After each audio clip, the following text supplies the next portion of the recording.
Assalamualaikum warahmatullahi wabarakatuh. Waalaikumsalam warahmatullahi wabarakatuh. Waalaikumsalam We warahmatullahi are from Group 6 and we are going to present our material about descriptive research. So before we start our presentation, let me introduce our group member, me, Siti Rabia Al-Adawiyah, and my friends Nurul Wahdania and Asmiranda. So for the first material will be presented by me. Next slide, please. Next. Okay, the table of content. We are going to talk about penelitian deskriptif, karakteristik penelitian deskriptif, tujuan penelitian deskriptif, langkah-langkah penelitian deskriptif, keunggulan metode penelitian deskriptif, dan kelemahan metode penelitian deskriptif. Next, please. Oke, yang pertama yaitu pengertian penelitian deskriptif. Arif Burhan 2005-447 mengemukakan bahwa penelitian deskriptif adalah penelitian yang dirancang untuk memperoleh informasi tentang status suatu gejala saat penelitian dilakukan. Biasanya tidak diarahkan untuk menguji hipotesis. Wisny menegaskan bahwa penelitian deskriptif adalah metode pencarian fakta dengan interpretasi yang tepat. Sehingga demikian, metode penelitian deskriptif biasa juga disebut metode survei normatif karena ingin mempelajari norma-norma atau standar-standar yang dipegangi dan diperlakukan oleh masyarakat. Metode penelitian deskriptif biasanya dilakukan untuk meneliti satu sekelompok manusia atau objek, suatu set kondisi, suatu sistem pemikiran, ataupun suatu kelas peristiwa pada masa sekarang. Lalu dideskripsikan bahkan ada yang menginterpretasikan secara rasional suatu kondisi atau hubungan yang ada. Pendapat yang sedang berkembang, proses yang sedang berlangsung, akibat dan efek yang terjadi atau kecenderungan yang telah terwujud atau yang sedang berlangsung. Next, please. Yang kedua yaitu karakteristik penelitian deskriptif. Yaitu yang pertama, tujuan utama dari penelitian deskriptif adalah untuk menggambarkan karakteristik, perilaku, dan atribut dari populasi atau fenomena tertentu. Yang kedua yaitu penelitian deskriptif biasanya melibatkan pengumpulan data kualitatif dan kuantitatif melalui metode seperti survei, studi observasional, studi kasus, atau kelompok fokus. Yang ketiga yaitu data penelitian deskriptif dianalisis untuk mengidentifikasi pola, hubungan, dan tren dalam data. Teknik statistik seperti distribusi, frekuensi, dan statistik deskriptif biasanya digunakan untuk meringkas dan mendeskripsikan data. Yang keempat yaitu fokus pada deskripsi.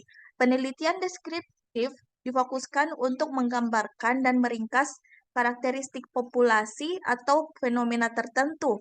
Itu juga menjadi kesimpulan kasual. Yang kelima yaitu non-eksperimental. Penelitian deskriptif bersifat non-eksperimental, artinya peneliti tidak memanipulasi variabel atau mengontrol kondisi. Peneliti hanya mengamati dan mengumpulkan data tentang populasi atau fenomena yang diteliti. Okay, next. The next material will be presented by Nurul Wahdania. Time is yours.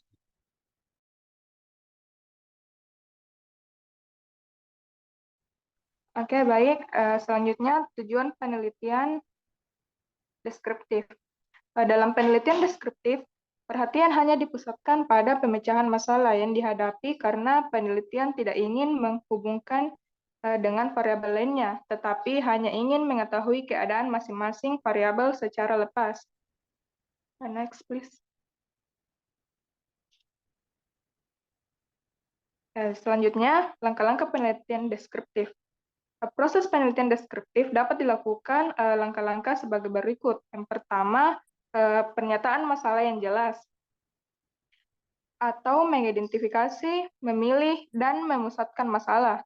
Yang kedua, identifikasi informasi yang diperlukan untuk memecahkan masalah, atau melakukan pelacakan atau kajian pustaka. Yang ketiga, tujuan penelitian dan menguraikan kegunaan penelitian. Yang keempat, menetapkan asumsi, ruang lingkup, dan batasan penelitian. Yang kelima, membuat definisi dan istilah operasional. Yang keenam, penentuan sumber data.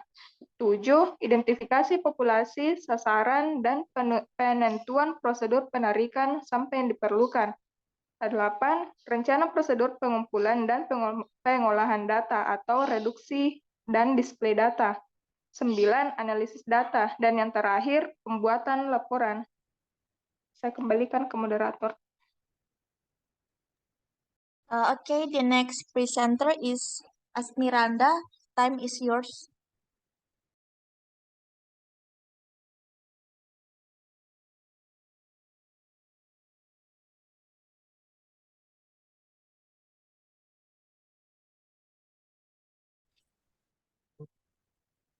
Baik, untuk selanjutnya, keunggulan metode penelitian deskriptif.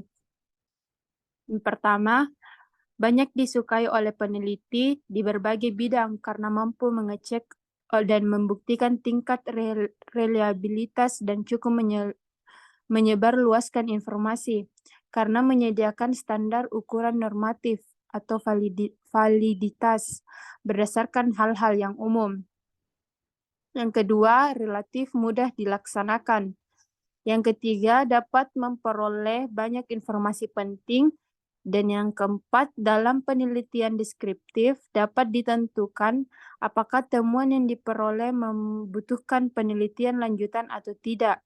Deskripsi dipilah-pilah kejadiannya agar dapat digunakan untuk penelitian lebih lanjut. Ibnu Hajar 1999 274 sampai 275. Next slide. Selanjutnya untuk kelemahan metode penelitian deskriptif ini, yang pertama yaitu pengamatan pada objek atau subjek hanya sekali. Yang kedua, kesalahan dapat terjadi jika salah dalam memilih dan menggunakan metode. Dalam penggunaan wawancara dan angket seringkali respondennya sedikit, akibatnya bias dalam membuat kesimpulan, sedangkan penggunaan observasi kadangkala dalam pengumpulannya tidak memperoleh data yang memadai, sehingga tidak akurat. Demikian juga rumusan masalah harus jelas agar tidak mengalami kesulitan dalam menjaring data yang diperlukan. Yang ketiga, penelitian ini memberikan informasi yang terbatas tentang pengaruh variabel-variabel yang diteliti, karena tidak dapat mengisolasi atau menekan variabel-variabel lain yang konstan, sehingga tidak dapat mengharapkan menemukan dan menentukan bukti tentang hubungan sebab akibat. Dan yang terakhir, terkadang motivasi subjek tidak konsisten, sehingga peneliti perlu memastikan bahwa jawaban responden dapat dipercaya. Hal ini sangat tergantung pada perhatian, simpati, minat, dan kerjasama para subjek penelitian. Baiklah, saya kembalikan ke moderator. Okay, thank you for the presenters.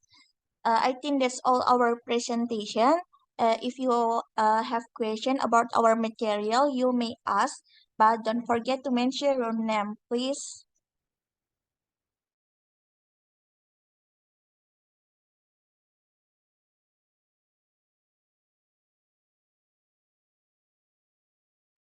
Ada yang mau bertanya?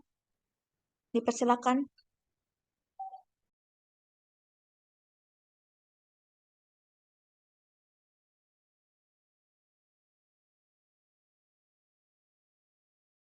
Saya mau bertanya.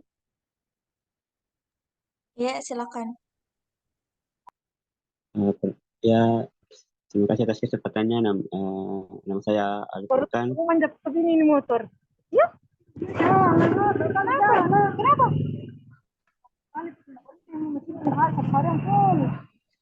Di kampus.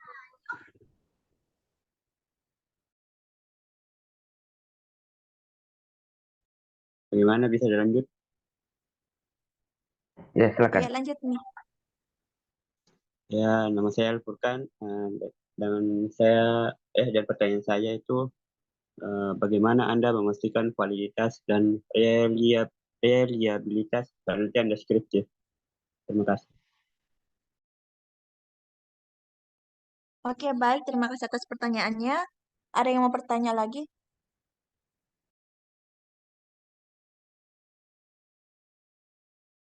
Saya. Oh, Ya, silakan. Oke, baik, terima kasih. Nama saya Muhammad Dimas Fikri. Ada pertanyaan buat Anda. Di materi yang kalian paparkan mengatakan bahwa penelitian deskriptif perhatian hanya dipusatkan pada pemecahan masalah yang dihadapi karena peneliti tidak ingin menghubungkan dengan variabel lainnya. Jadi mengapa seperti itu? Tolong Anda jelaskan. Sudah dapat? Ya, baik. Terima kasih atas pertanyaannya. Ada yang lagi yang bertanya?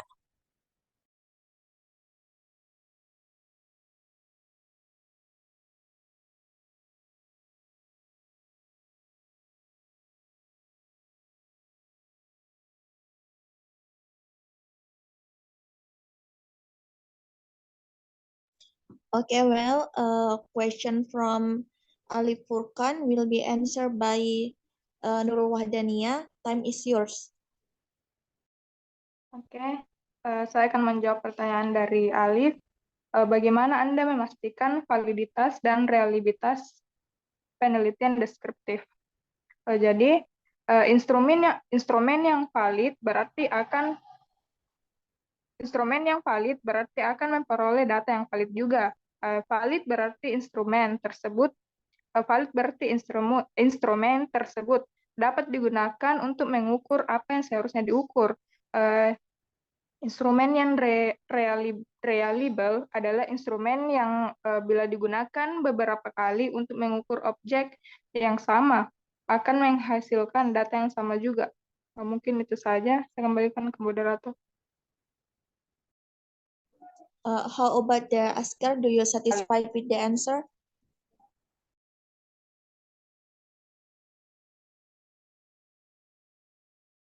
Yeah, I'm satisfied about the answer. Thank you. Okay, thank you. The next question from Dimas will be answered by Asmiranda. Time is yours.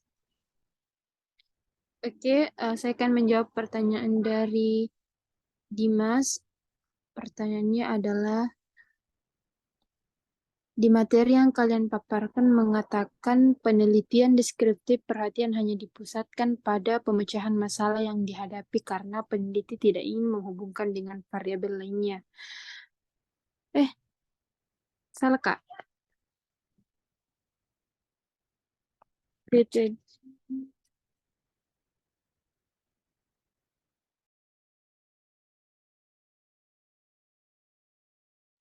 Bin, tadi itu.